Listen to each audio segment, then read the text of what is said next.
আসসালামু আলাইকুম। এখানে দেখেন আমি কিছু মাছ নিয়েছি। মাছগুলো অনেকে হয়তোবা চিনতে পেরেছে। এগুলো হচ্ছে তেলাপিয়া মাছ। তো মাছগুলো আমি ভালো করে ধুয়ে পরিষ্কার করে হলুদ, লবণ, মরিচ মেখে রেখে দিয়েছিলাম।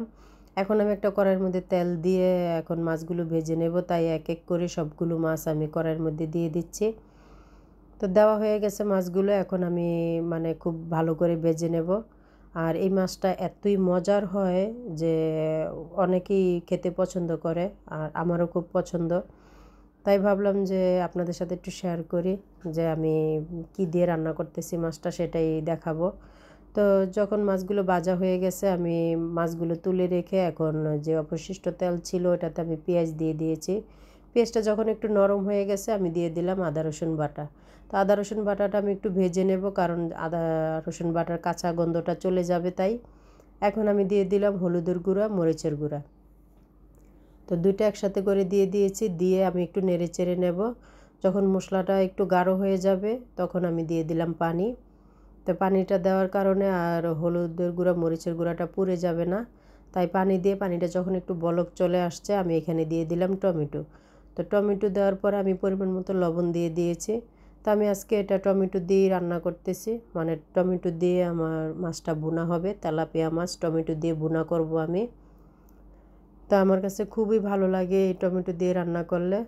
আর এখানে আমি কাঁচামরিচ দিয়ে দিয়েছি। দিয়ে আমি মশলাটা খুব ভালো করে নেড়ে নেব। একদম কষানো হয়ে গেছে, দেখেন তেলটা উপরে চলে আসছে। এখন আমি দিয়ে দিলাম পানি। তো পানিটা দেওয়া হয়ে গেছে, এখন বলক চলে আসবে।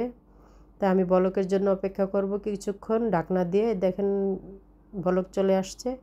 তো বলক চলে আসছে, এখন আমি দিয়ে দেব মাছগুলো।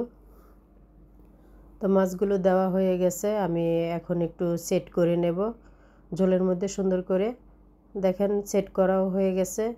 তা আমি এখানে আবার একটু নেড়ে চেড়ে কিছুক্ষণ চুলায় রাখবো। আর আমি কিছুক্ষণের জন্য ঢেকে দেব।